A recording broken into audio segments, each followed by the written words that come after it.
Recently, the South Australian Government announced that it will be making changes to their disability parking scheme.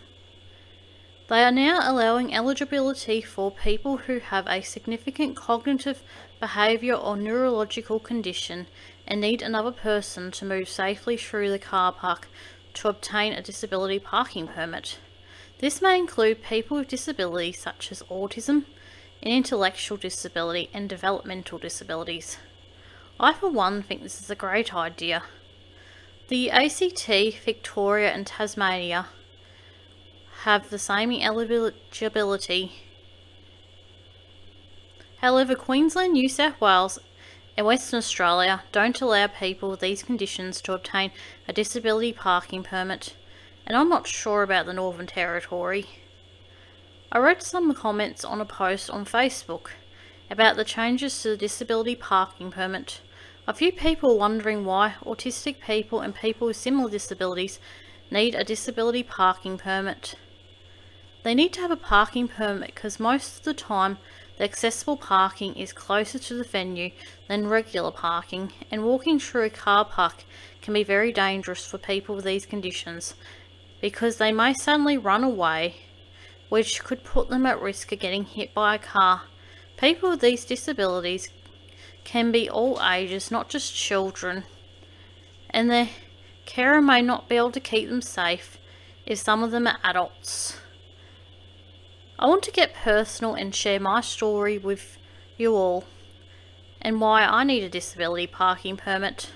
I have two diagnoses, which are autism spectrum disorder and agoraphobia. Agoraphobia is a spectrum like autism and can vary a lot from one person to another. For me, there are a lot of places where I can't go because I don't feel safe in these places, and being in these places causes severe psychological stress and panic attacks. Some places where I can't go include supermarkets, shopping centres, airports and stadiums. When I feel really unsafe and panicky, I run to a place where I feel safe, and sometimes with running away I can put myself in danger. There have been at least 2 times where I have had to be restrained or have ran across a busy road and been hit by a car, and another time when I ran through airport security and had security guards and police running after me, thinking I was a security threat. Let's just say I haven't flown since. I'm thankful for my car because I feel safe in it, regardless of where it is, because it is closed in and cozy. Without cars, I'm unable to get far from my house. At some venues, my car is my only safe place, and I can't access the venue unless the car is near the venue. Otherwise, I don't feel safe and get panicky. I may get hit by a car while running through the car park to my car. Going out for me is like Russian roulette. Sometimes I can't go to places and sometimes I can, depending on the parking situation. I think that explains my situation pretty well. As you can see, there's good reasoning for this change, given that people's safety are at risk. Everyone deserves to be able to access venues safely. Some other comments came from other people who had already had a disability parking permit, who were concerned because there was going to be less disability parks available, which means they miss out on attending these venues too. Some people, mostly wheelchair users, can't access a place unless there is a wide accessible car park available, because sometimes there isn't, and they miss out on accessing venues. From the way I see it, there are 2 reasons why people need disability parking. One reason is because it's closer to the venue, and the other reason is because it's wider for mobility aids. Some people in situations like mine, blind people and some other people, don't need a wide car park but need a close car park to access the venue. So this is my proposal. We create a different type of disability parking for people who need close parking but not wide parking. So let's have a look at this pretend car park. This is what it looks like at the moment. This is what it will look like after the close disability parks get introduced.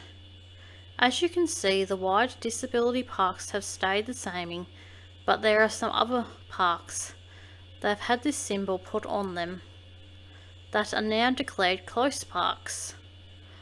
I thought the symbol can be a white C representing the word close in a red square, or if anyone has any other proposals for the symbol, I'd like to hear them in the comments. My mum thinks that maybe they should use the Hidden Disabilities sunflower symbol, while my support worker thinks that a different colour to red should be used, as red is used for pram parking, and that may confuse people.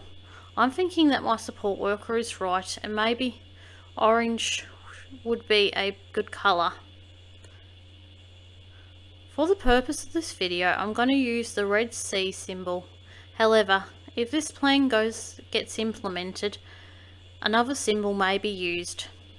If a person has a disability parking permit, they may use the car park that best suits their needs. People who need close parks but not wide parks are encouraged to use close parks but can use wide parks when needed, and people who use the wide parks can use close parks when needed too. I also believe that there should be a statewide ratio implemented for all car parks where each car park must have a certain percentage of disability parks in their car park. Also think disability parking should be more policed. However, if a person with a permit is fined for parking in a disability parking but have a very good reason to have needed that car park, then they can appeal the fine, as they may have forgot to put their permit out, or they may be still waiting for their permit to arrive in the mail. I think this plan is a great plan and allows many Queenslanders to access more venues, which means more money will be spent and the Queensland economy will be boosted. I also believe the cost of implementing these changes would be worth it in the long run and give tradies lots of work to do with painting the symbols for the closed parking. If you have any ideas or thoughts on my proposal, please let me know in the comments. I'm going to try and create an e-petition on the Queensland Parliament website to accept this proposal. So if I do, I will share a link in the comment of this video. I'd love and appreciate it if as many people can sign it and share it as possible. To those who sign this, I give you a gigantic thank you and wish for all good things to happen to you.